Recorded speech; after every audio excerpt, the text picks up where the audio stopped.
네, 연휴를 앞두고 있습니다. 우리 시장 어떻게 다음 주 대비를 하고 글로벌 시장까지도 함께 봐야 할지 오늘 특이점에서 함께 해보시면 좋을 것 같습니다. 자, 오늘 우리 증시 어떻게 마무리가 됐는지 한번 살펴볼까요? 여전히 좀 강한 모습입니다. 코스피 0.85% 상승했고요. 코스닥도 0.65% 정말 무난하게 잘 올라간 시장이다라고 보면 좋을 것 같습니다. 자, 이렇게 연휴가 시작되기 전에 외국인이 잘 들어왔다는 것도 우리가 좋게 봐야 되지 않을까. 그리고 환율도 살펴보면 좋을 것 같아요. 지금 환율이 이제 1,300원 초반대인데요. 여기서 조금만 더 떨어지면 이제 1,400원 20원대까지 이제 내려가는 모습입니다. 체감이 확 달라질 것 같은데요.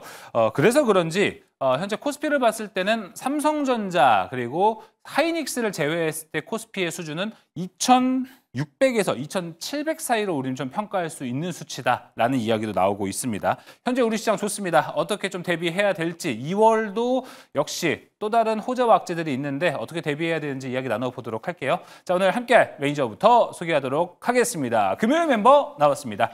김민성 매니저, 조선일 매니저, 박춘현 매니저 나왔습니다. 안녕하세요. 안녕하십니까.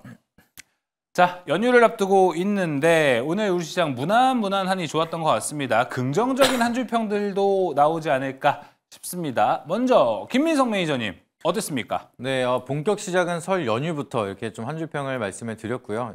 아무래도 오늘 같은 유의미한 시장에 대한 방향성이 만들어졌다 보니까 기관에 대한 매수는 소폭 좀 줄어들면서 그래도 매수가 들어오긴 했지만 그래도 지수를 방어하는 흐름이 잘 만들어졌고요. 가장 중요한 거는 외국인에 대한 매수가 또 선물까지 강하게 매수가 들어오면서 시장에 대한 분위기가 굉장히 좋았습니다. 그리고 오늘 같은 날 이제 또 긴 연휴를 앞두다 보니까 리스크 해칭을 위해서 개인들이 매도세를 계속해서 펼치기 시작을 했는데 그 물량들을 다른 주체가 받아주면서 증시를 끌어올려주기까지 했다는 것은 굉장히 좀 유의미하지 않을까 좀 이렇게 생각을 하고 있습니다. 그리고 앞서서 이제 앵커님께서 굉장히 잘 말씀해 주셨던 것처럼 달러가 이제 굉장히 빠른 속도로 하락을 하고 있는데 거기에 맞물리면서 외국인에 대한 매수가 이어진다라고 하면은 달러도 여기에 대한 스탠스가 이어질 가능성이 높고요. 이제 큰 변수가 없다라고 하면은 이제 환해지에 대한 물량 때문에라도 외국인에 대한 매수세가 국내 증시로 계속해서 들어오고 그렇게 된다라고 하면은 증시는 상방에 대한 방향성이 계속해서 이어질 가능성이 높다라고 좀 보고 있어서 설 연휴 끝나고 나서 우리가 본격적으로 상승이 이어지지 않을지 그거를 좀 볼 필요가 있다라고 말씀드리도록 하겠습니다. 네, 오늘도 좋았는데 연휴 끝나면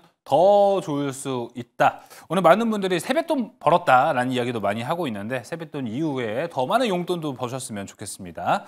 자, 이어서 조선일 매니저님 한 줄 평 들어볼까요? 네, 저희 한 줄 평은 오늘 설 끝나고 국내 증시 날아간다라는 주제로 같은 얘기군요. 네. 네, 오늘 이제 거의 대부분이 보통 개인 투자자분들이 오늘 다 매도를 했어요. 단기적으로 수익이 좀 낮기 때문에 그렇긴 한데 오늘 전체적으로 보면은 기관 외국인들은 매수를 했습니다. 네. 전반적으로 봤을 때 보통 이렇게 휴일이 많고 그러면 리스크가 또 있기 때문에 어떤 일이 생길지 모르죠. 불확실성이 너무 많으니까 많은 분들이 오늘 단기 차익을 많이 실현하신 것 같아요. 그래서 오늘 뭐 코스피도 그렇고 코스닥도 그렇고 뭐 코스피 같은 경우는 개인이 한 3,800억 정도, 그리고 코스닥은 한 800억 정도 매도를 했는데 그럼에도 불구하고 외국인은 2,700억, 그리고 기관은 430억 이상 코스피를 매수를 했고요. 코스닥 같은 경우는 외국인은 670억, 기관은 90억 정도 넘게 매수를 했는데 보통 그런 것 같아요. 리스크를 보통 이제 리스크를 해지하라. 그래서 리스크가 위험이 있을 때 그리고 불확실성이 있을 때 해지하라라고 그러는데 일반적으로 투자라는 건 그런 것 같아요. 리스크가 있을 때 하이 리스크 하이 리턴이라고 그러는데 위험한 것을 그러니까 쉽게 얘기해서 이제 리스크를 사지 않으면 거기에 대한 수익이 날 수가 없는 것 같습니다. 그렇기 때문에 사실 뭐 한 일주일 정도 다음 주 휴일이 설 연휴가 있기 때문에 불확실성이 싫다라고 해서 많은 분들이 단기적 차익 실현했는데 분명 제가 보기에는 오히려 그 종목들이 설 끝나고 난 다음에 더 강하게 우상향하지 않을까라고 싶고요. 단기적인 차익도 좋긴 하지만 제가 작년 12월 27일 이후에도 계속 말씀을 드리고 있는데 대한민국 증시 우상향에 좀 배팅을 하셔서 지금도 그렇지만 앞으로도 좀 수익을 많이 내셨으면 좋겠습니다. 맞습니다. 우리가 작년 월봉으로 봤을 때 코스피가 7월부터인가요? 내리 그냥 음봉이었는데 1월은 유일하게 좀 양봉이 띄어졌습니다. 이 추세가 좀 이어졌으면 좋겠다라고 생각이 들어요. 자, 이어서 박주현 매니저님 한 줄 평 들어볼까요? 네, 오늘의 한 줄 평은 테마성 종목들만 난무하는 그런 시장이었다. 조심하자. 테마파크에서 좀 길게 바꿨네요. 네. 너무 테마파크만 제가 외친 것 같아가지고 예. 뭐 테마파크 맨날 가는 사람처럼 보여가지고 네. 오늘은 조금 말을 좀 바꿔 길게 좀 늘렸고요. 네. 참 지금 이제 뭐 연휴 동안 불확실성도 있고 그다음에 그러다 보니까 지금 이제 아까 뭐 앞서서 우리 매니저님들도 이야기했다시피 이제 뭐 단기 차익 실현이라든가 그다음에 진짜 뭐 세뱃돈 벌려고 뭐 단타 매매를 한다던가 네. 뭐 그렇게 생각이 들 정도로 오늘 종목들의 움직임들 자체가 맞아요. 뭐 개별 이슈도 그렇고 그러니까 뭔가 지금 뚜렷하게 이 섹터가 진짜 잘 갈 거다 하고 확신을 주는 업종이나 이런 부분들이 없기 때문에 아마 이런 현상이 조금 더 나타나지 않는가 이렇게 좀 생각이 좀 들고요. 차트 잠깐 하나 보여드릴까요? 네. 네.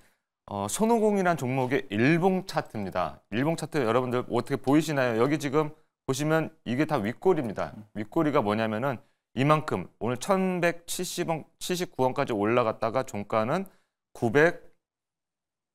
990원, 뭐 960원 요 정도에 끝났다라는 이야기입니다.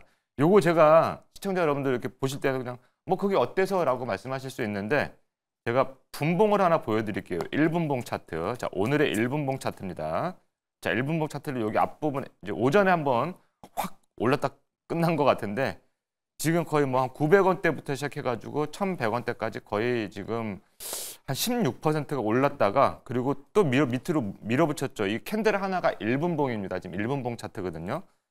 거의 또 지금 1,000원대까지 떨어졌습니다. 그 말은 아래로 거의 한 10% 이상, 16%, 17% 이상 밀어붙였다라는 이야기입니다. 자, 오늘 이런 종목들이 상당히 많이 나왔습니다. 지금 손오공도 보셨지만 이수화학이라는 종목도 보시면 윗꼬리가 지금 상당하게 많죠. 7,400원 고점인데 오늘 6,700원으로 마감이 됐습니다. 거의 뭐 한 10% 가까이 또 차이가 나죠. 그다음에 이 종목도 RF 시스템즈도 지금 고점이 4,800원짜리 종목인데 4,200원에 끝났습니다. 이것도 지금 보시게 되면 고점이 25%인데 오늘 저점이 마이너스 1.56%입니다. 그러면 위아래로 약 26%를 흔들었다라는 이야기입니다. 그래서 아마 이런 부분들 때문에 오늘 뭔가 지금 빨리 수익을 내고 싶다. 그다음에 뭐 조금이라도 지금 다른 걸 매도해가지고 뭐 빨리 뭐 할 게 없을까 이런 개인 투자자들의 어떤 불나방 같은 스타일을 노린 종목들이 오늘 상당히 많이 나왔습니다. 그래서 걱정이 한편으로 되더라고요. 점심시간 정도 됐는데 벌써 아이쿠야 라는 한숨이 제가 저절로 쉬어지더라고요. 시장은 저는 이렇게 계속 보고 있거든요. 그래서 어쨌든 설 끝나고 나서도 이런 형태가 조금 벌어질 것 같은데 그거 조금 지나고 나면 어느 정도 안정세 찾을 테니까 그때 여러분들 우리 시청자 여러분들 수익 많이 내실 수 있으니까 너무 성급하게 마음 먹지 말자라는 말씀 드리도록 하겠습니다. 네, 매니저님들 통해서 좀 다양한 이야기 나눠봤습니다. 이제 김민성 매니저와 조선희 매니저는 다음 주 연휴가 끝나고 났을 때 시장의 흐름이 기대해볼 만하다라고 했지만 좀 지엽적으로 봤을 때 박준현 매니저는 단기 트레이딩 관점에서 보면은 오늘 장초반만 해도 잘 달리던 종목들, 윗꼬리단 종목들이 좀 있기 때문에 좀 빠른 순환매에 대해서는 우리가 조심해야 될 것도 이렇게 좀 다양하게 이야기를 해봤습니다.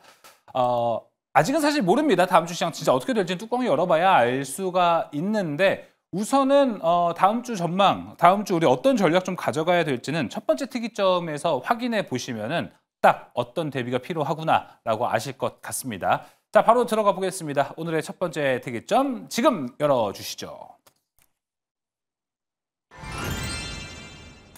네, 우리가 월화수목 쉬는 동안에 미국에서는요 이슈가 너무 많습니다. FOMC도 대기를 하고 있고요. 그리고 이제 좀 넘어가면요 수요일에는 ASML, 테슬라, 마이크로소프트, 메타 실적 발표가 기다리고 있고요. 목요일이 되면은 애플과 인텔도 실적 발표를 합니다. 그리고 돌아와서 딱 금요일이 돼서 우리나라 시장이 개장이 되면요. 삼성전자가 확정 실적을 발표하고 또 이때 IR을 하기 때문에 다양한 이야기가 오고 갈 수도 있고요. 반도체에 대해서도 그리고 삼성전자에 대해서도 더 나아가서 우리나라 경제에 대해서도 여러 가지 이야기가 나올 것 같은데 확실히 그전에는 미국 증시가 어떤 모습으로 달려가느냐 이 부분 체크해 보는 게 중요할 것 같습니다. 자, 먼저 김민성 매니저님. 네. 오늘 일각에서 어제 시장이 안 좋았잖아요, 우리가. 네. 그러다 보니까 오늘 시장을 우리가 대비하기 전에 이런 포인트들도 좀 있었어요. 미국 시장에서 월화수목 4일치 변동성이 있기 때문에 오늘 우리 시장 그 4일치 변동성을 다 반영이 될 수도 있다라는 이야기가 있었는데 시장이 오늘 생각보다 좋았거든요. 네. 이거 어떻게 해석을 좀 해야 되나요? 아직까지는 그래도 결과치를 봐야지만 여기에 대한 금요일날, 다음 주 금요일날에 대한 변동성이 좀 가장 중요할 거라고 좀 바라보고 있고요. 예. 아무래도 오늘 시장에 대한 반영은 이제 전 세계적으로 이제 공통된 가장 큰 호재가 하나가 있습니다. 뭐가 있죠? 대한민국 증시의 휴장이 가장 큰 호재죠. 그게 더 크지. 호재다. 그거를 이기지 못했었던 거라고 생각을 하고 있습니다. 그래서 다음 주 미증시는 좀 큰 변수가 없다라고 하면은 상승에 대한 기대감 계속해서 이어질 거라고 생각을 하고 있고요. 또 정말 신기하게도 국내 증시가 쉴 때는 미증시는 항상 이제 상승을 달려가는 흐름이 만들어지기 때문에 이번에도 그런 흐름이 만들어지지 않을까 좀 개인적으로 바라보고 있습니다. 근데 가장 중요한 거는 이 빅 이벤트들이 다음 주에 우리가 쉴 때 모두 나온다는 건데요. 이제 M7에 대한 실적 발표가 뭐 실적이 어닝 쇼크 수준으로 뭐 크게 나타나지 않는 수준에서 이어진다라고 하면은 가장 중요한 거는 가이던스가 어떻게 평가가 될 것인지 그쵸. 그리고 이제 M7에 대한 실적을 주목을 하는 게 이 AI 섹터에 대해서 산업들이 투자를 지속적으로 할 수가 있는 건지 투자에 대한 여력이 계속해서 있는지에 대해서 우리가 체크를 하는 게 굉장히 중요하기 때문에 거기에 대한 모멘텀이 좀 더 중요하다라 좀 보시면 좋을 것 같습니다. 그래서 큰 변수만 없다라고 하면은 여기에 대한 투자는 계속해서 이어갈 거라고 좀 보시면 좋을 것 같고요. 이제 대통령도 마찬가지로 스타게이트에 대한 이제 모멘텀도 계속 만들고 있기 때문에 아무래도 여기에 대한 기대감이 더욱더 커서 여기에 대한 시장 반영이 좀 긍정적으로 이어지고 있다라고 보시면 좋을 것 같습니다.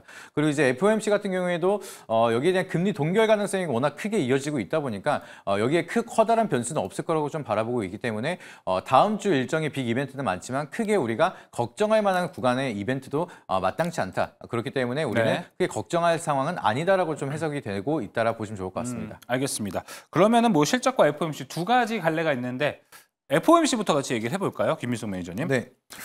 일단은 한 90%의 확률로 금리 동결을 우리가 예상을 할 수는 있을 것 같습니다. 네. 하지만 이번 FOMC가 또 이제 트럼프 임기 첫 FOMC이고 지금 트럼프가 하고 있는 행보들을 보면은 뭐 금리 내리게 유가도 내려라 뭐 이런 행보도 보여주고 있잖아요. 네. 모두의 예상을 깨고 금리가 내려갈 가능성은 어느 정도로 보십니까? 금리 인하에 대한 가능성은 사실 제로에 가깝다라고 저는 제로다. 바라보고 있고요.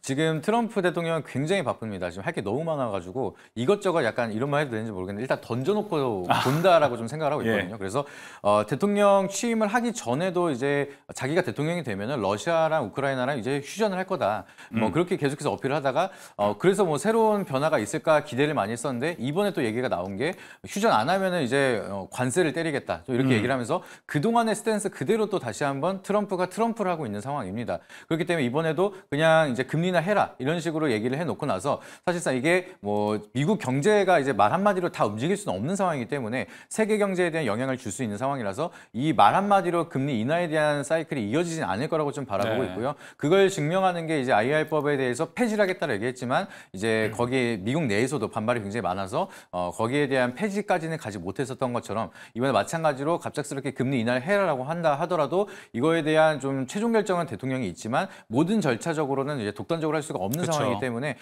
여기에 대한 커다란 변수는 없을 거라고 좀 생각하고 있고요. 뭐 금리 인하라면 성장주에 대한 기대감이 커질 수가 있겠지만 그래도 이제 동결에 대한 좀 모멘텀이 좀 계속해서 이어질 거다라고 좀 보시면 좋을 것 같습니다. 알겠습니다. 자, 금리 인하 확률은 좀 많이 적다. 아무래도 좀 동결 우리가 예상하고 있는 동결 그대로 갈 확률이 높다라고 보면 될 것 같습니다. FOMC는 뭐 이렇게 크게 지금 많은 분들이 오히려 FOMC를 잊고 있어요. 설 연휴 안에 껴 있어가지고 아무래도 어떤 분들은 금요일에 시장 돌아오면 FOMC 했었어? 이러시는 분들도 아마 있을 것 같습니다. 일단 FOMC 금리 동결로 우리가 이야기 마무리해보고 실적 이야기까지만 하고 김민석 매니저님 한번 좀 놔드릴게요. 자, 이번에 실적 좀 기대하고 있는 곳 있나요? 저는 솔직히 이제 마이크로소프트 쪽을 좀 주목을 하고 있고요. 예. 이제 좀 잘 나와야 되기도 합니다. 왜냐하면은 지금 데이터 센터 인프라에 대한 좀 투자를 적극적으로 하겠다라고 한 게 이제 마이크로소프트이기 때문에 이번에 실적이 어느 정도 잘 나오고 가이던스가 잘 나와야지만 이 투자는 계속해서 들어가겠구나라는 시장에 대한 분위기가 이어질 수 있을 거라고 좀 생각을 하고 있고요.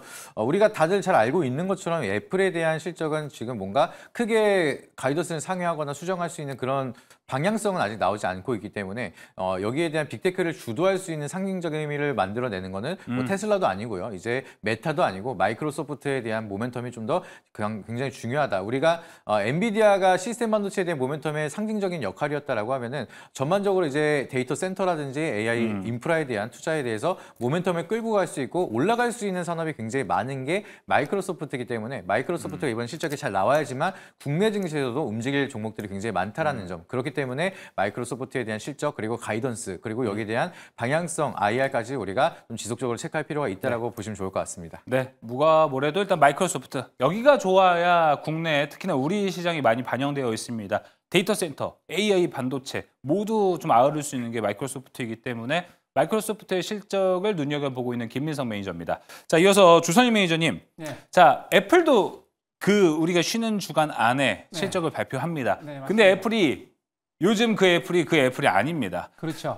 요새 좀 초상집이다 뭐 이런 이야기도 좀 있는데 네. 우리가 이번 실적에 기대해 볼 만한 포인트가 있는지 네. 이게 좀 궁금하네요. 저 이제 애플하고 이제 하나 더 테슬라하고 좀 말씀을 드리려고 하는데요. 네. 애플 같은 경우는 지금 실질적으로 잘 아시겠습니다만 워렌 버핏이 비중을 상당히 많이 갖고 있는 그런 IT 기업 중에 하나였는데 작년에 계속해서 지금 매출 비중을 비중을 포트폴리오 비중을 줄이고 있습니다. 근데 아직까지 갖고 있는데 그에 대한 그러니까 쉽게 얘기해서 워렌 버핏이 투자하고 있는 게 맞는가라는 저는 걸 계속 모니터링하고 있는데 그게 좀 맞아 들어가고 있는 것 같아요.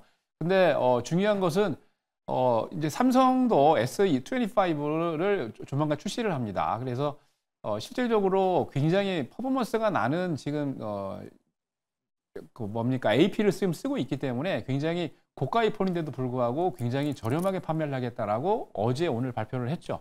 그래서 실질적으로 이제 스마트폰 쪽에서는 중국 시장을 또 여러분 이해를 하셔야 되는데 중국 시장 내에서 아직까지는 애플이 1위를 달리고 있습니다만 금년 2025년부터 좀 달라지지 않겠나라고 해요. 그래서 중국 내 시장에서는 아직 1등이긴 합니다만 후발주자로 달리고 있는 중국 기업들 예를 들어서 비보가 한 17% 중국 내 마켓쉐어를 하고 있고 그래서 많이 바뀌었다 하더라고요. 요새 네, 그렇죠. 선두권도 중국이 차지했다라는 소리도 있었습니다. 네, 그래서 이제 금년부터는 이게 애플이 1등 하던 거를 드디어 역전이 된다라는 얘기가 있긴 한데 또 굉장히 중요한 것은 중국 정부 내에서 중국 쉽게 얘기해서 공무원들은 의무적으로 중국 핸드폰을 써야 된다라는 의무법이 또 나왔다고 그러는데 그렇죠. 그렇게 된다면 현재 쓰고 있는 애플, 뭐 삼성전자는 이미 중국 내에서 순위 떨어진 지 이미 오래됐는데 전체적인 분위기를 봤을 때 중국 기업들의 약진이 굉장히 도드라지고 있는데 전체적으로 증권가에서 예상하고 있는 걸 보면은 작년 대비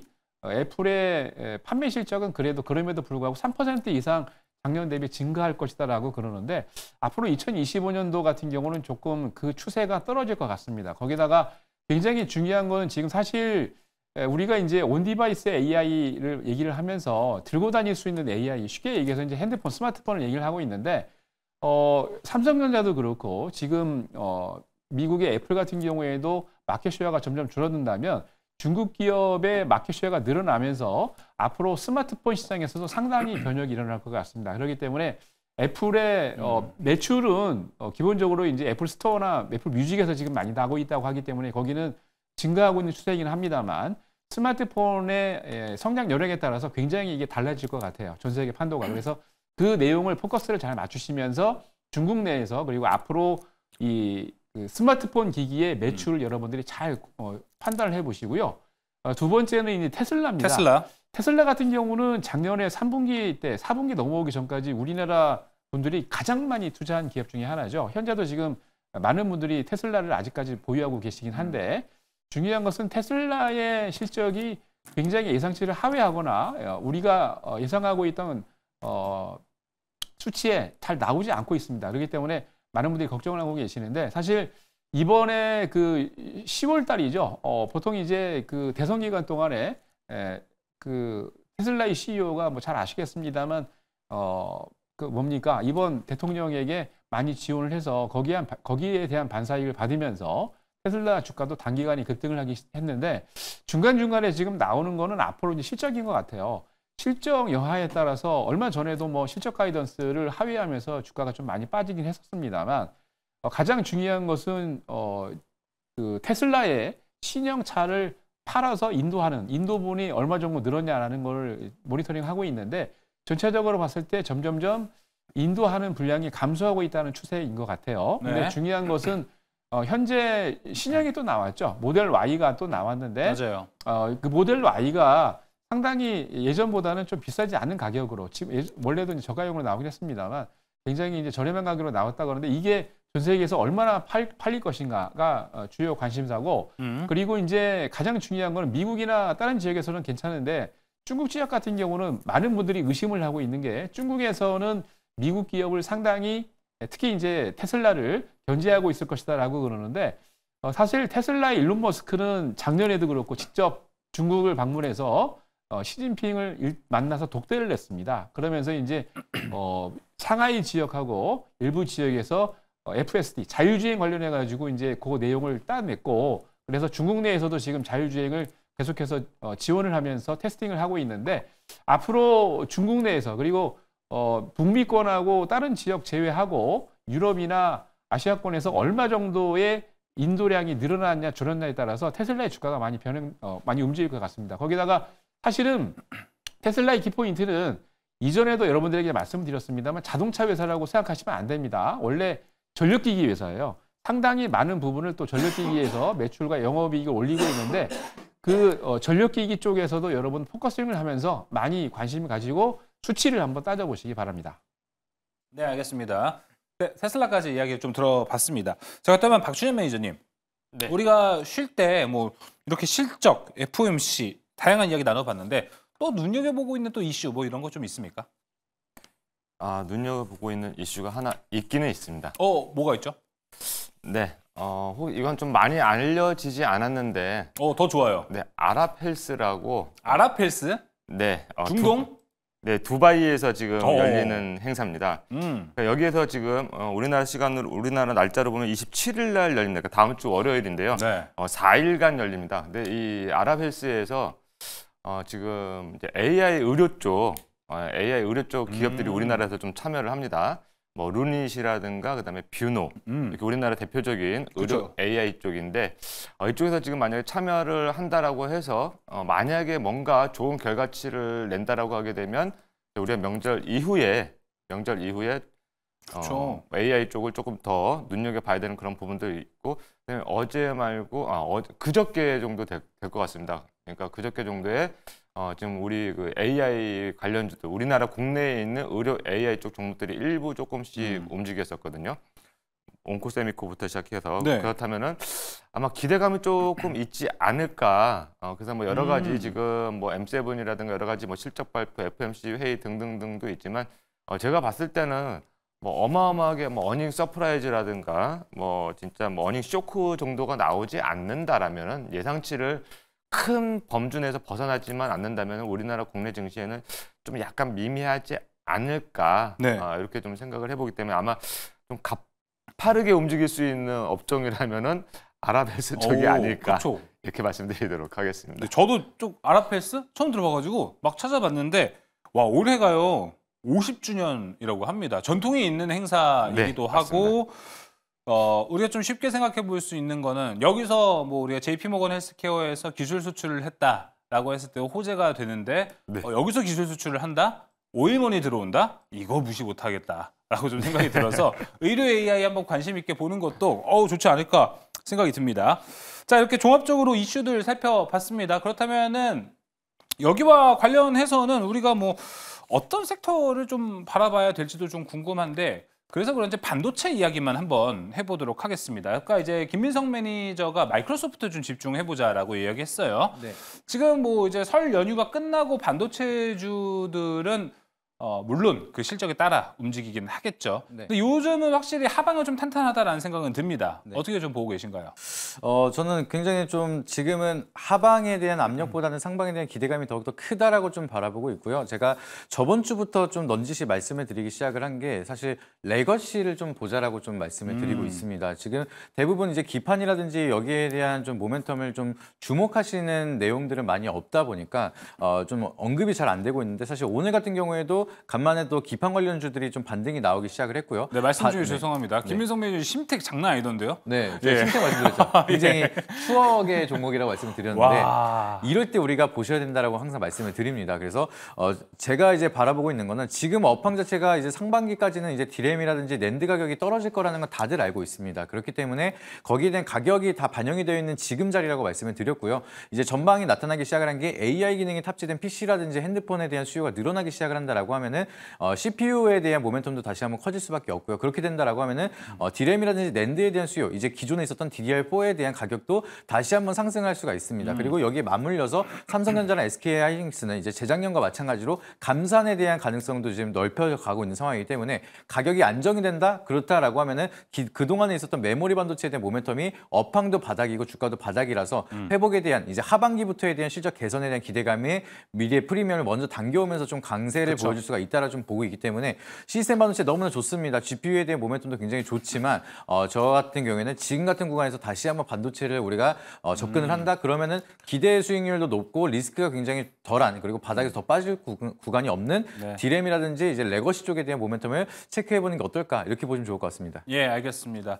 김민석 매니저 오늘 정말 잘 나왔다라고도 생각이 들고 오늘뿐만 아니라 심택 주가가 최근에 진짜 좋았어요. 우리 심택 얘기할 때도 그때 한참 막 기판 얘기할 때는 기판 유리기판인데 무슨 10이야 막 이런 생각을 했었는데 야 심택이 다시 한번 더 달려가는 모습을 보고 그걸 미리 또 포착한 김민석 매니저였습니다.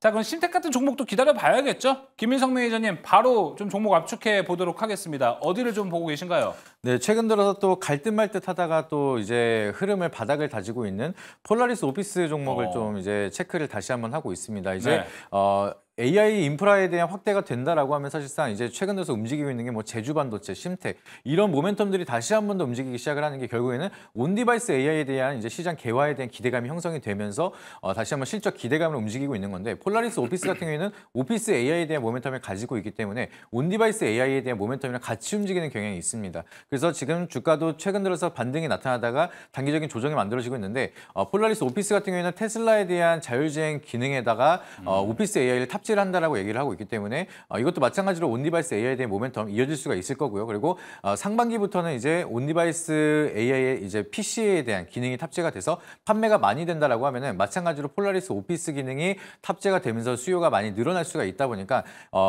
이제 상반기보다는 하반기에 대한 실적 기대감이 같이 이어질 수가 있어서 마찬가지로 제가 이제 상반기에 대한 우려감은 다 적용이 됐고 하반기의 기대감이 같이 끌고 갈 수 있는 마찬가지로 이제 기판이랑 마찬가지로 모멘텀을 같이 끌고 갈 수 있는 기업이라고 보시면 좋을 것 같습니다. 그렇기 때문에 폴라리스 오피스는 지금 주가가 크게 빠질 수 있는 구간은 아니라고 좀 바라보고 있고요. 네. 상방을 돌린다라고 하면 기대 수익률 많이 가져갈 수 있는 종목이기 때문에 다시 한 번 더 주목할 필요가 있다라고 보시면 좋을 것 같습니다. 알겠습니다. 사실 스타게이트가 떠오르고 나서부터 다양한 섹터 움직였는데 AI 소프트웨어 사실 더 움직여도 되는 위치거든요. 네. 과연 주목해도 될지 폴라리스 오피스 이야기 나왔습니다. 자, 이어서 조선리 매니저님 탑픽 종목은요? 네, 저는 이제 HBM이 지금 대세죠. 그래서 빅테크 쪽에서 보시려면 여러분들 HBM 관련해서 보셔야 되는데 네. 얼마 전에 SK하이닉스가 발표를 했습니다. 깜짝 놀랐습니다. 실적이 어마어마하게 좋았죠. 특히 이제 반도체 분야 쪽에서 성장이 아주 눈에 띄었는데 그럼에도 불구하고 어제 발표 이후에 주가가 뭐 조정을 아침 시작하자마자 그냥 의무적으로 외국인들이 팔기 시작을 하더라고요. 1,000억씩. 그래서 어제 조정을 보이긴 했습니다. 오늘 반등이 잘 나왔는데 전반적으로 봤을 때 단기적인 이슈가 나오면 그러니까 쉽게 얘기해서 실적 발표를 하면 어닝 쇼크가 나오든지 어닝 서프라이즈가 나오든지 기본적으로 좋든 나쁘든 무조건 매도하고 보더라고요.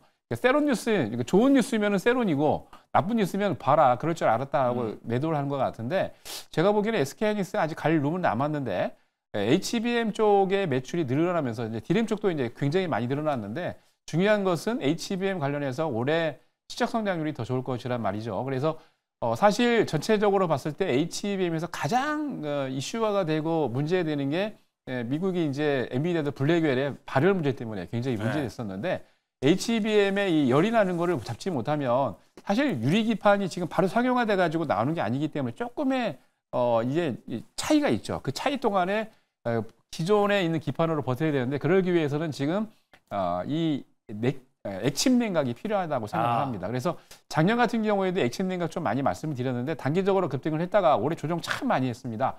그리고 난 다음에 다시 시작하는 종목 바로 대표적인 액심 냉각의 1등 회사 바로 GST인데요. 야, 네, 종목명 이제 나왔습니다. 예. 네.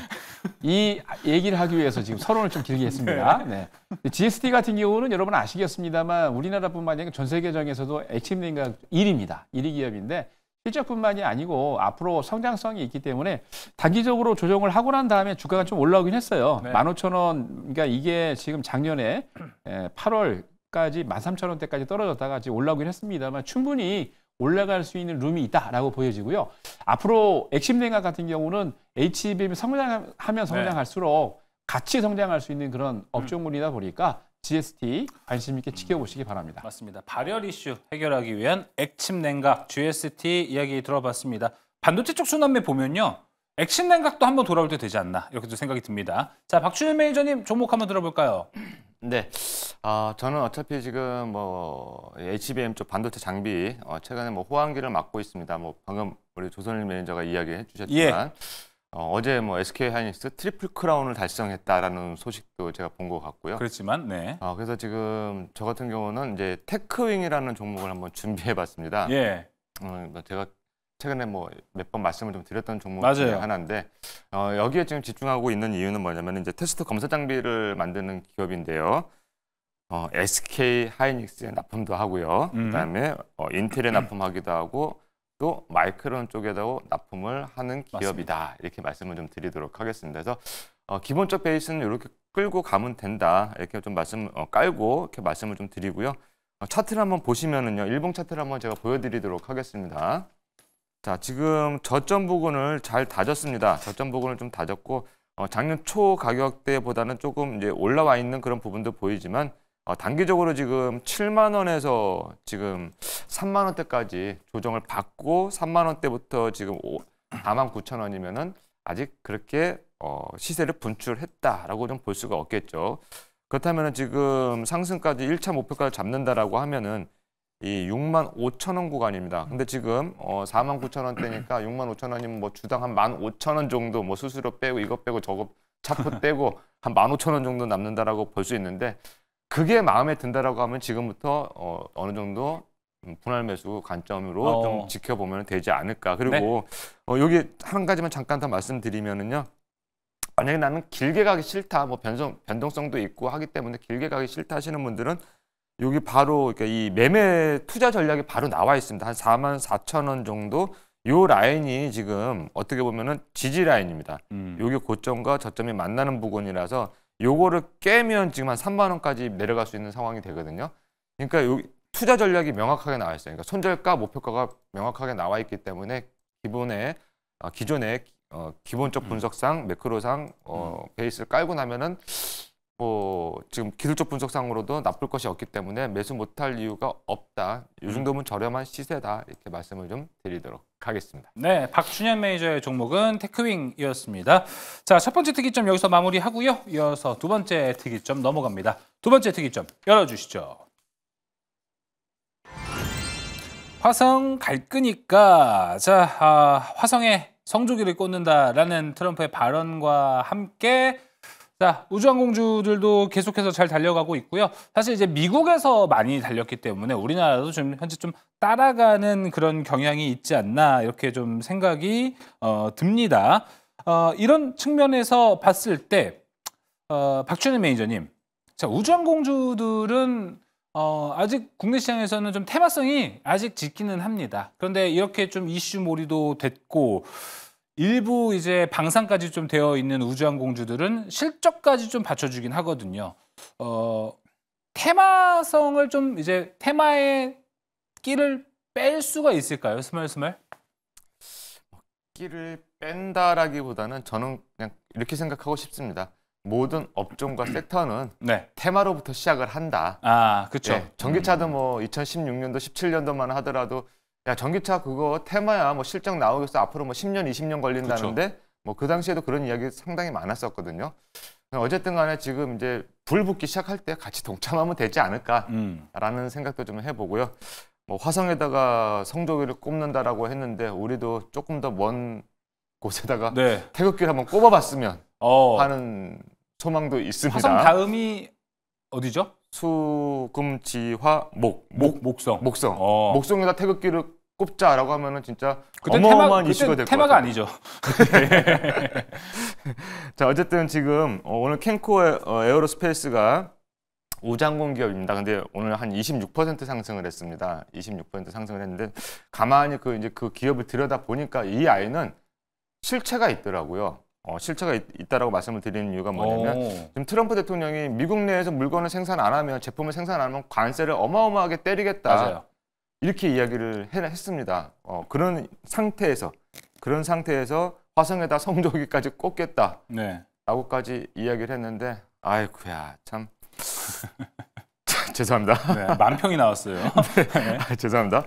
어쨌든 지금 이 캔코 에어로스페이스의 그 자회사를 보니까 미국 조지아주의 캔코 USA라는 회사가 있고요. 또 캘리포니아의 캘리포니아 메탈이라는 또 회사가 있더라고요. 근데 우주항공에 관련된 소재를 만드는 기업들입니다. 네. 근데 지금 보니까 가만히 이렇게 또 들여다 보니까 캘리포니아 메탈이라는 회사는 나사 그다음에 스페이스 X에다가 납품을 하고 있대요.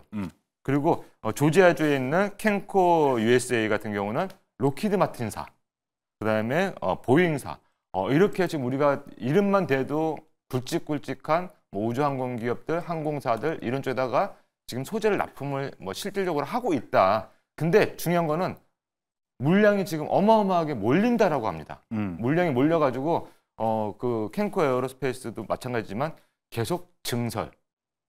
그러니까 작년 초에도 그런 얘기가 있었는데 또 지금 그 증설한 거에도 불구하고 또 증설을 해야 될 정도로 그러니까 증설 소식이 지금 연달아 2번이 나와 있더라고요. 네. 뉴스를 찾아보니까. 그러니까 그만큼 증설을 2번이나 해야 될 만큼 수주 물량이 지금 쌓여가고 있다. 그러니까 실질적으로 얘는 실체가 있는 그러니까 매출에 직접적인 영향이 있는 그런 부분이다 보니까 아무래도 오늘 급등하는 모습을 나타났는데 아마 이 아이가 지금 이따가 한번 차트를 보여드릴 테지만은 상승률이 좀 많이 남아 있습니다. 그렇다면 이 아이가 그쵸. 대장주 역할을 하면서 후발주 요즘 흐름 자체가 그렇더라고요. 그러니까 부대장주들이 이제 따라 올라가거든요. 그러면은 옛날에는 한 번 대장은 영원한 대장이었어요. 계속 대장 역할을 이렇게 하고 부대장주는 1등을 바라보고 쫓아가는 그런 스타일이었는데 요즘에는 상한가가 30%로 바뀌고 나서부터는 어떻게 되냐면은 오늘은 네가 해, 내일은 내가 할게 대장. 이렇게 그 업종 테마 내에서 대장, 부대장이 또 심지어 꼴등에서 대장까지 올라오는 경우가 발생을 하더라고요. 그래서 아마 캔코 에어로스페이스를 보면서 뭐 이제 연휴가 끝나고 나도 한 번 정도는 그렇죠. 더 움직일 수 있으니까 네. 한번 부대장주나 꼴등주 한번 노려보자. 네, 맞아요. 이렇게 말씀드리도록 하겠습니다. 네, 캔코 에어로스페이스가 오늘 상한가를 터치했잖아요. 이 말씀해주신 호재 덕분에 네. 미국에 있는 자회사들 2개가 이제 물밀듯이 들어오는 수주 덕분에 이제 매출량, 증설량도 많아지기 때문에 아무래도 좋게 보는 관점에서 오늘 상한가도 잠깐 터치하지 않았나 생각이 듭니다. 근데 박주현 매니저님 이 뉴스면은 네. 상한가 몇 번 더 나올 것 같다는 생각도 좀 들기는 하거든요. 네, 근데 캔코 에어로스페이스가 차트 잠깐 한번 보여드릴게요. 좋습니다. 예, 보면서 자, 지금 오늘 상한가를 일단 터치를 했습니다. 29.98%까지 올랐다가 윗꼬리를 살짝 달았거든요. 그래서 26.69%로 마감을 했는데 자, 요럴 때가 이제 기술적 분석이 필요한 겁니다. 자, 요 뒤로 이렇게 쭉 주가 뒤로 이렇게 가니까 뭐가 있지? 24년도 1월 달에 윗꼬리 달린 캔들이 하나 눈에 보입니다. 이때 지금 거래량이 조금 몰려 있거든요. 그래서 이건 거래량이 얼마 안 되지 않냐 이렇게 이야기할 수 있는데 요거를 다 합쳐서 거래량을 보면은 요 정도 거래량이 됩니다. 그렇다면 여기에 지금 물려있던 매물입니다. 아이고 지금 24년 1월 달에 이 종목에 물려가지고 1년 동안 기다렸는데 본전 근처 오니까 얼마나 감사하겠습니까? 감사합니다 그러고 이제 냅다 다 던졌겠죠. 근데 중요한 거는 오늘 거래량이 터졌습니다. 예. 그렇기 때문에 매물을 맞고 떨어진 게 아니라 저는 매물을 소화했다, 받아냈다라고 생각을 합니다. 그렇다면 만약에 이제 우리가 연휴가 끝나고 나서 한 번 더 급등을 한다라고 하게 되면 이 아이가 나중에 이제 2등주, 3등주, 꼴등주까지 다 끌고 올라가는 그런 역할을 하지 않을까. 그래서 아마 이 아이가 지표 역할을 할 것 같다. 그래서 우리 시청자 여러분들도 우주항공주 가는 거야 안 가는 거야 궁금해하시는 분들은요 관심 종목에다가 캔코 에어로스페이스 1등주로 딱 위에다 딱 박아놓고 그리고 나머지 종목들을 보시면 되겠다 이렇게 말씀드리도록 네, 하겠습니다. 알겠습니다. 캔코 에어로스페이스 앞으로 향후 좀 대장이 될 수도 있는 종목으로 거론이 됐습니다. 자, 이어서 조선일 매니저님. 네. 자, 어떻게 우주항공주 지금 좀 매수해볼 만한 포인트라고 보십니까? 그럼요. 관심 있게 지켜보셔야 되는데 여러분들 이거 보시면 깜짝 놀라실 겁니다. 우선 이제 화면을 좀 보여주시죠. 네. 지금 이제 차트를 미국 차트를 보여드리고 있습니다. 이게 지난 1년 동안에 700% 넘게 급등했던 레드와이어라는 회사의 차트입니다. 끝내주죠. 많은 분들이 사실 이제 우리 증시에서도 대표적인 종목, 뭐 하나 에어로스페이스나 대표적인 종목들이 굉장히 멋지게 갔었는데 미국 증시 같은 경우는 정말 눈부시게 지금 급등하고 있습니다. 이 종목 같은 경우는 단기적으로도 엊그저께 또 급등을 했고요. 또 이 외에도 굉장히 많은 종목들이 급등을 하고 있는데 또 차트를 또 하나 좀 제가 보여드리죠. 자, 기본적으로 이제 일반적으로 뭐 하나 에어로스페이스나 우주항공 종목들이 비슷한 것도 있고 싼 것도 있습니다. 기본적으로 여러분 보고 계신 거는 ETF인데요. 보통 한 적게는 한 5개에서 많게는 10개 이상의 종목을 합쳐가지고 주식처럼 거래할 수 있게 만든 게 ETF입니다. 이제 이게 비과세인데 기본적으로 지금 보면은 플러스 우주항공은 지금 보면은 오늘같이 장이 안 좋음에도 불구하고 이게 3.7% 강세를 보이고 있죠. 단기적으로도 지금 11월 달에 급등을 했습니다. 자, 몇 개를 제가 보여드릴게요. 자, 타이거, 미래에셋에서 운영하고 있는 타이거 우주 방산도 지금 굉장히 강하죠. 아까 본 것보다 더 센 4.11%로 강세를 보이고 있는데 차트가 이미 바닥을 잡고서 지금 보시는 것처럼 N자 파동을 그리면서 멋지게 올라가고 있고요. 여기서 더 재미있는 거는 여러분 미국 주식입니다. 지금 보고 있는 차트는요. 원 미국 우주항공 관련 차트인데요. 상장된 지 좀 됐습니다. 2022년부터 우리나라에서 거래할 수 있도록 상장이 되어 있는데 어디예요? 그때 이제 원 미국 우주항공 ETF예요. 이게 지금 8,950원 바닥을 찍고 계속해서 우상향을 하고 있습니다. 무슨 얘기냐? 우주항공은 이미 2022년 이전부터 바닥을 찍고 지금 보시는 것처럼 하늘 모르는지 알고 달 날아가고 화성 날아가고 목성 날아가듯이 지금 계속해서 우상향하고 있어요. 우리는 지금 매번 국내 증시가 안 좋다, 미국 증시가 조정이다, 어쩌다 이렇게 얘기를 하고 있는데 관련 섹터하고 대표적인 종목들이죠. 기본적으로 증시에서 대표적인 종목들 한 5개, 10개 이상을 만들어서 지금 ETF로 만드는 주식처럼 거래할 수 있게 만든 지금 ETF인데 이게 지금 하늘 모르고 계속 날아가고 있습니다. 이 뜻은 뭡니까? 앞으로 이 섹터가 어디까지 갈지는 모르겠습니다만 계속해서 우상향 간다는 얘기죠. 국내에서도 어떤 종목을 살지 모르겠다 그러면 아까 말씀드린 그 종목 찍어서 ETF 사세요. 비과세이고 세금도 안 매기지고 기본적으로 우상향에서 올라갈 수 있는 아주 좋은 기업들이 있기 때문에 그래서 대표적으로 1등에서 한 5등, 1등에서 10등 기업들을 녹여가지고 ETF로 만들었기 때문에 미국에 있는 기업들, 아까 말씀드린 레드와이어나 단기적으로 로켓랩 같은 경우에는 로켓랩도 작년 한 해 동안 500% 이상 급등했고 그제 이 관련 이슈가 나올 때 30% 이상 급등을 했거든요. 그러니까 그런 종목도 좋은데 그게 단기적으로 급등락이 너무 심하니까 이걸 너무 견디기 힘들다라고 하면은 지금 보시고 계시는 미국 항공우주 종목을 사시면 좋겠습니다. 그래서 이런 것들 지금 여러분들 단기적으로 트럼프가 지금 집권을 했기 때문에 여기에 대한 이슈가 반짝 끝난다? 그게 아닙니다. 앞으로 트럼프 정권 내에서는 3년, 4년 이상 계속해서 갈 수 있는 그런 업종군들이기 때문에 이런 것들을 여러분 주기적으로 모니터링 하시면서 말씀드린 대로 분석해서 찾기 어려우면 이런 대표적인 ETF 종목 관심 가져보시기 바랍니다. 네, 미국에선 좀 이미 움직이고 있고 우리나라도 그걸 좀 따라가는 과정들까지도 해석을 해봐야 되고요. 이제 트럼프 시대 우주항공 주목받을 수 있다까지도 우리가 함께 꼭 봐야 될 것 같습니다. 자, 그렇다면 김민석 매니저님, 네. 우리가 이 안에서 전략도 어떻게 좀 잡아가야 될지가 중요할 것 같아요. 아까 연휴 끝나면 시장 좋아질 것 같다 여기 얘기 좀 해주셨잖아요. 네. 그러다 보니까 생각이 드는 게 만약에 우리나라에서 시장이 좋으려면은 가장 첫 번째 전제 조건이 뭐 이제 반도체 잘 가고, 네. 제약바이오도 잘 가고, 거기 이제 후속 섹터들 몇 개 잘 가는 그런 조건이 좀 걸려 있는데 그쪽이 먼저 가다 보면은 우주항공은 우선순위에서 좀 멀려지지 않나?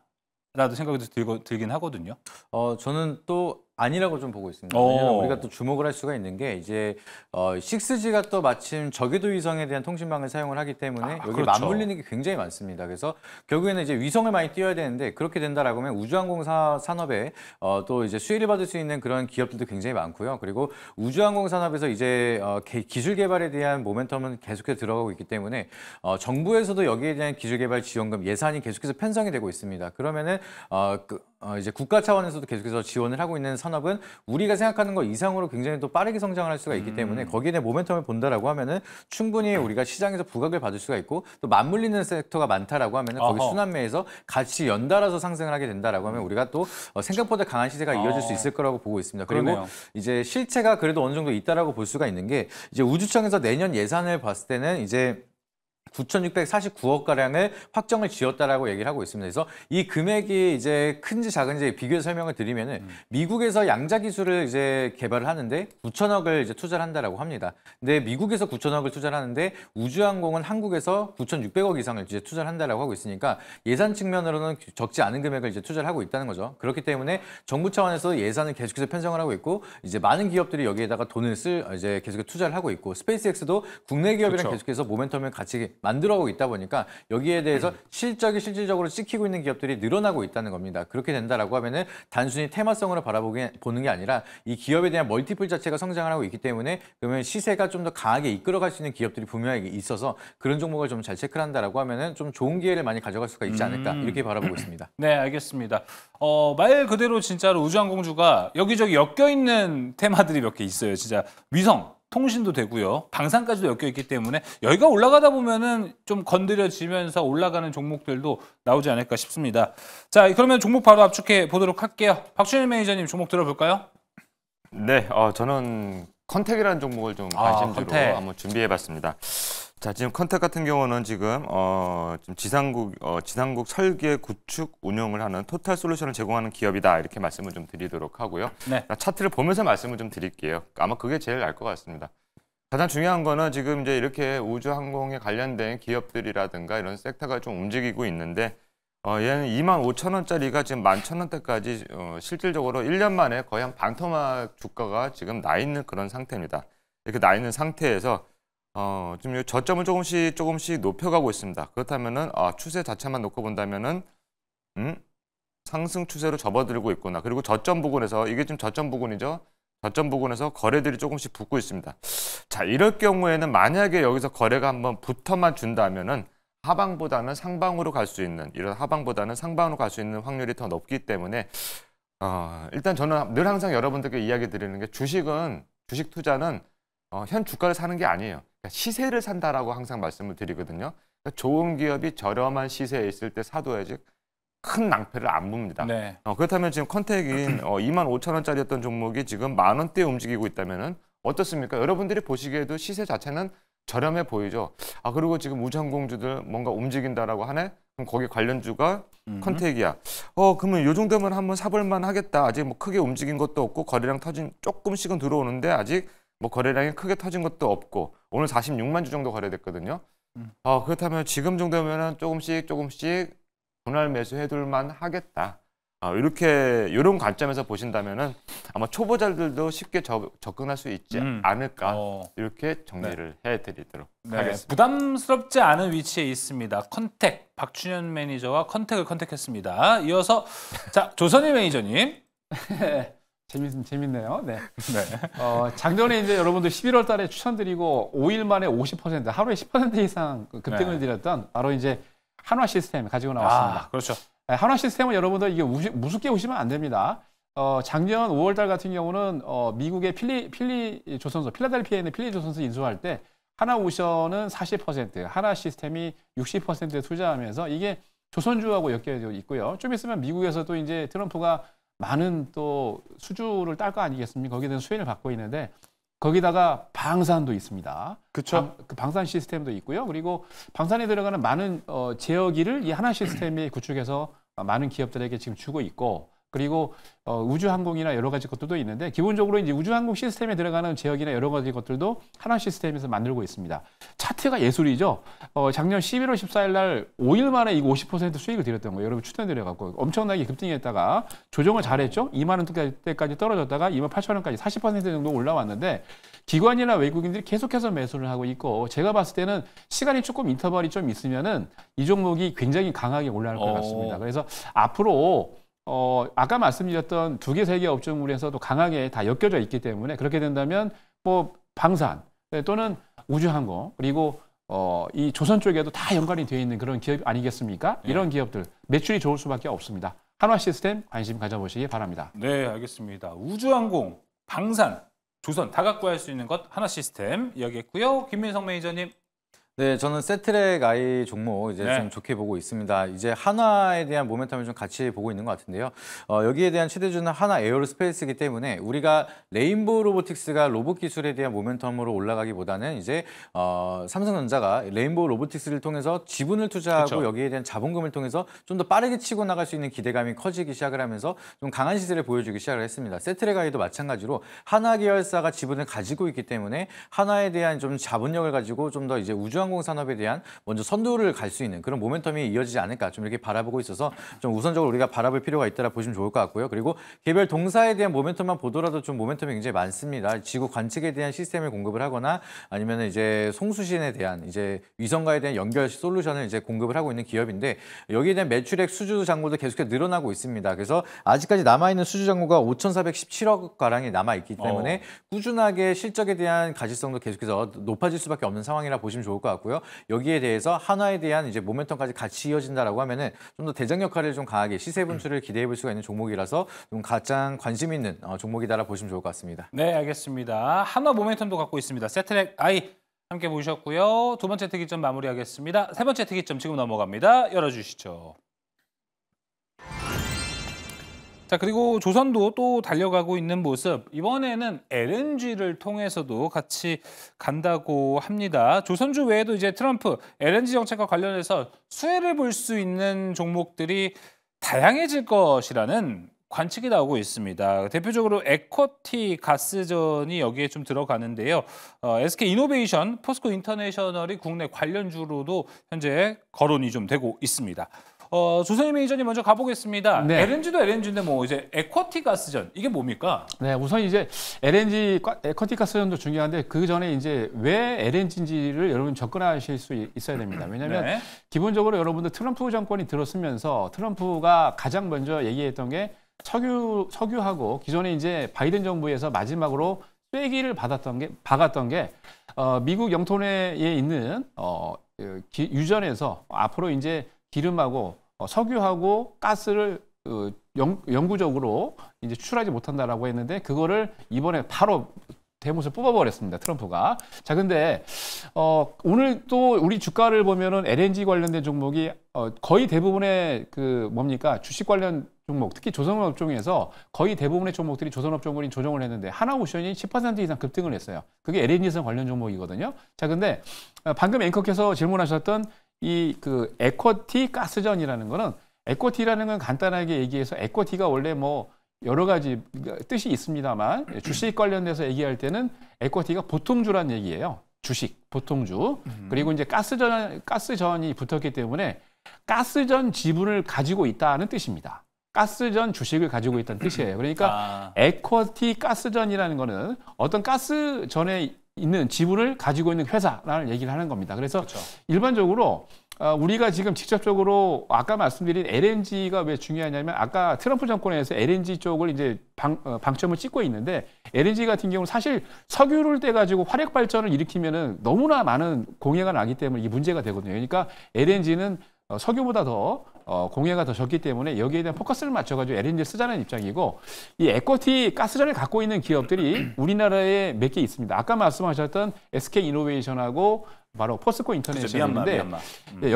여기서 포커스는 뭐냐면 미국에 있는 가스전을 갖고 있는 기업들이 더 좋겠죠. 그래서 그쵸. 가만히 분석을 해보면 포스코 인터내셔널 같은 경우는 기본적으로 미얀마에 오래전부터 미얀마에 있는 가스전을 투자를 해서 지분을 갖고 있습니다. 그래서 미얀마에서 지금 LNG 가스를 갖고 오는데 호주에서도 그런 가스전이 하나 더 있어요. 그래서 호주에도 투자해서 LNG를 지금 우리나라도 LNG선에 싣고 옵니다. 그래서 LNG 관련된 이슈, 그다음 부각이 되겠지만 이거보다 더 중요한 거는 미국 내에 있는 가스전을 누가 갖고 있느냐가 중요한 거죠. 그게 바로 SK 이노베이션입니다. SK 이노베이션은 오래전에 미국이 이제 오클라호마 시티가 기본적으로 정유가 많이 나오는 그런 지역이죠. 그래서 오클라호마 시티의 북동쪽에 있는 가스전에 투자했습니다. 그래서 아까 말씀드린 에쿼티 가스전이라는 거는 가스전의 지분을 갖고 있는데 거기에 대한 지분을 50% 갖고 있는 거예요. 그러면은 SK 이노베이션 차트도 여러분 잠깐 보시면은요. 차트를 잠깐 보여드리도록 하겠습니다. SK 이노베이션의 차트를 보시면 SK 이노베이션은 이미 바닥을 잡고서 우상향을 하고 있는 차트입니다. 그러니까 지난 여기 보시면은 8월 달하고 이미 12월 달에 뭐 여러분 아시겠습니다만 계엄령 이후에 12월 9일 날 모든 종목들이 급락을 했는데 그 전에 이미 SK 이노베이션은 8월 5일 하고요. 이때가 여러분 아시겠지만 8월 5일 날 가장 많이 매도했던 거죠. 손절매가 나왔던 때고 그다음에 11월 달에 쌍바닥을 찍으면서 이미 투바닥, 양바닥을 찍고 우상향을 하고 있는 차트입니다. 제가 보기에 미국에 관련된 이슈가 부각이 된다면 좀 중장기적으로 조금 큰 종목을 원하시는 분들, 서서히 나는 수익을 내고 싶다 하시는 분들은 SK 이노베이션 같은 종목을 사셔야 된다는 얘기죠. 그래서 직접적 아까 말씀드린 다이렉트로 미국에 있는 에쿼티 가스전에 충분한 지금 비중을 갖고 있고 미국 같은 경우에서도 에쿼티 가스전에서 120만 톤을 국내에 계속 수입을 하고 있습니다. 왜냐하면 에쿼티 가스전에 제가 한 가지를 빼먹었네요. 에쿼티 가스전을 갖고 있다는 얘기는 뭐가 있냐면 거기에서 뽑아낸 가스를 쓸 수가 있습니다. 그리고 두 번째는 그걸 팔면서 나온 이득에 대한 수익을 배당을 받을 수가 있는 거죠. 이 두 가지 이슈가 있는데 말씀드린 SK 이노베이션 같은 경우는 미국의 가스전을 갖고 있기 때문에 직접적으로 미국 트럼프 정부에서 수행되고 있는 LNG에 대한 수혜를 받을 수 있는 아주 특별한 종목이라 볼 수 있기 때문에 관심을 가져보시고요. 이런 내용들을 이해하신다면은 LNG 관련해서도 기본적으로 여러분들 뭐 요즘 보면은 LNG 뭐 본행제를 만드는 그죠? 여러분 잘 아시는 한국카본이나 또는 관련된 기업들 보면은 뭐 HD 뭐 엔진이라든지 한화 엔진 이런 종목들을 다 보면은 LNG를 배를 만든다든지 엔진 만든다든지 그런 거는 포커스가 맞춰져 있는데 말씀드린 대로 실질적으로 에쿼티 그 가스전 지분을 갖고 있는 SK 하이닉스 같은 특별한 그런 종목들이 지금 안 가고 있기 때문에 조금 중장기적으로 포트폴리오를 원하시는 분들은 이런 종목들을 분석해서 좀 보신다면은 포트폴리오가 다양해지면서 제가 보기에 좀 중장기적으로도 수익이 좋아질 것 같습니다. 추가적으로 한국가스공사는 어때요? 한국가스공사도 괜찮긴 한데 조금 무겁죠. 좀 무겁다. 네, 근데 뭐 포트폴리오 상에서 말씀드린 대로 조금 더 그런 쪽으로 보신다면은 아까 말씀하신 뭐 SK 이노베이션 그다음에 포스코 인터내셔널, 뭐 한국가스공사도 중장기적으로는 괜찮을 것 같습니다. 알겠습니다. 자, 일단 조선희 매니저가 이야기해 준 거는 이제 트럼프의 LNG 정책 안에서 LNG 밸류 체인들이 상당히 많다. 중장기적으로 봐도 좋은데 현재 주목해 봐야 할 것은 이제 에쿼티 가스전인데요. 이 에쿼티 가스전을 갖고 있는 기업들 국내 대표적으로는 SK 이노베이션과 포스코 인터내셔널이 있습니다. 하지만 그 안에서 미국에 있는 가스전을 갖고 있는 건 SK 이노베이션이기 때문에 여기를 좀 더 주목해 보자라고 했습니다. 대본을 보니까 또 SK 이노베이션이 조선희 매니저의 탑픽 종목입니다. 네. 여기까지 보고 넘어가도 될까요? 그러면? 네, 그럴까요? 알겠습니다. 네네. 그 방금 이제 관련 내용들을 다 말씀을 드렸기 때문에 뭐 더 이상 말씀드릴 내용은 없는 것 같고요. 첨언은 없고 지금 이제 보면은 특이하게 이거 한번 보세요. 야, 나 깜짝 놀랐습니다. SK 이노베이션 종목을 제가 오래전부터 관심 있게 지켜봤던 이유는 기관이 줄기차게 사고 있습니다. 그러니까 여기 2차 전지를 보고 있다는 게 아니죠. 그렇죠. 지금. 여기는 이제 사실 2차 전지 쪽도 있긴 해요. 2차 전지 쪽도 있긴 한데 근데 그거보다는 기관 쪽에서는 아까 말씀드렸던 LNG 쪽에 포커싱을 하고 계속해서 매수를 하고 있었던 것 같아요. 그러니까 제가 이 종목을 8월 5일 날부터 주가 폭락을 하고 난 다음에 기관 외국인들이 사고 있는 종목들을 제가 한 4, 5개월 넘게 계속 모니터링을 하고 있는데 이 종목은 계속 기관이 사고 있어요. 그래서 2차 전지 쪽보다는 제가 봤을 때는 LNG 쪽에 포커스를 맞춰. 사실 그거 외에도 지금 뭐 풍력 발전이나 사실 SK 이노베이션은 자회사가 또 풍력 발전도 하고 있기 때문에 그것도 있긴 해요. 근데 LNG 관련된 그리고 풍력 발전 관련된 해서 기관들이 이미 이런 리포트를 다 보유를 하고 포트폴리오를 짜고 있기 때문에 오래전부터 매수하고 있었습니다. 이제 이런 것들 좀 참고하시면 좋을 것 같습니다. 네, 알겠습니다. SK 이노베이션이었고요. 박준현 매니저님 종목코 한번 더 볼까요? 네, 뭐 LNG 관련주들을 이렇게 좀 찾다가 보니까 네. 이제 SK라는 종목이 일단 눈에 좀 오. 띄더라고요. 예, 눈에 띄었던 이유 중에 하나는 좀 무거운 종목이긴 합니다. 10조 7천억짜리 종목인데 제가 항상 늘 말씀드리다시피 주식 투자는 시세를 사는 거다라고 말씀을 드리죠. 그리고 뭐 실적도 보니까 우상향하고 있고 지금 이 종목은 지금 30만 원짜리가 차트를 한번 보면서 말씀드릴게요. 일봉 차트인데 2021년 1월 달에 지금 36만 원을 기록했던 종목이었습니다. 근데 지금 현 주가가 14만 원입니다. 14만 원. 그러면 이렇게 좀 뭐 추세적으로 이렇게 하락 추세에 있는 종목을 왜 관심이 있어 하느냐 이렇게 물어보실 수 있는데 작년 5월 달에 거래량이 지금 문제입니다.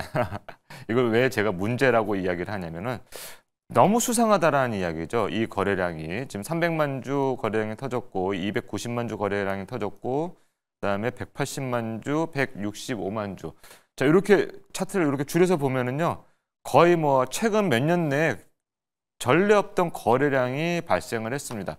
그리고 나서 이게 주가가 이렇게 하락을 하는데 분명히 만약에 이때 누군가 메이저 수급이 들어왔다면 이렇게 하락할 때 거래가 이렇게 터지고 나야 여기 앞에 들어왔던 메이저 수급이 여기서 다 나갔구나라고 일반적으로 해석을 합니다. 네. 근데 지금 그런 거래량들이 없기 때문에 아직 이때 수급이 살아 있구나. 그렇다면은 매수가가 한 요 정도 될 것 같거든요.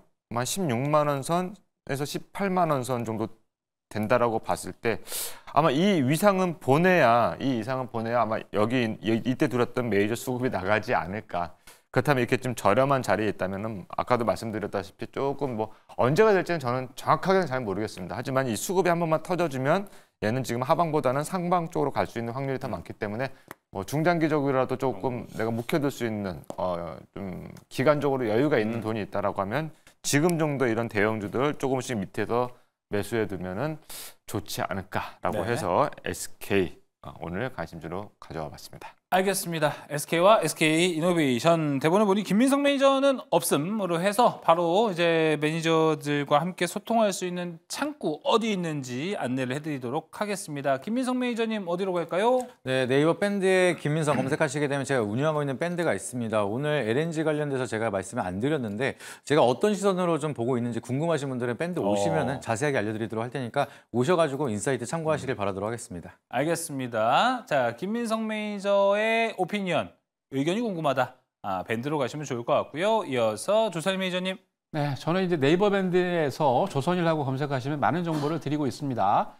그리고 이제 매주 저희가 화요일하고 금요일은요, 장 끝나고 3시 30분부터 공개 방송을 하는데 오늘 또 방송을 하고 왔죠. 사실 이게 저 같은 경우는 일주일에 한 번 지금 출연해서 종목 하나밖에 안 드리고 있는데 다른 프로에서 지금 추천드리고 있는 종목이 엄청나게 수익이 좋습니다. 오늘 유튜브에 관련 내용 힌트를 드렸으니까요. 설날에 많은 기간 쉬고 있으니까 그 기간 동안 시간 내셔서 오늘 올려드렸던 자료, 유튜브 자료 검색해서 보시기 바랍니다. 네, 조선일 매니저와 함께 추석 연휴 유튜브에서 자료와 함께 공부해 보시면 또 좋을 것 같습니다. 박준일 매니저님. 네, 네이버 밴드에서 박춘현 검색하고 들어오시면 되고요. 매주 월요일 오후 2시 반부터 3시 반까지 빨간 등대 종목을 소개시켜드리고 있는데 다른 거 필요 없이 여러분들 자 1월 초 RFHIC 이 종목 일봉 차트를 보시고 그러니까 직접 보세요. 핸드폰 꺼서 보시거나 네. 아니면 지금 저기 컴퓨터로 보시거나 해가지고 김민석 매니저 바로 보고 RFHIC 있어요. 네. RFHIC 일봉 차트가 1월 달치가 마음에 든다. 그러면 얼른 네이버 밴드에 들어가서 박춘영 검색하고 들어오시면 되겠습니다. 네, 저도 봤는데 마음에 듭니다.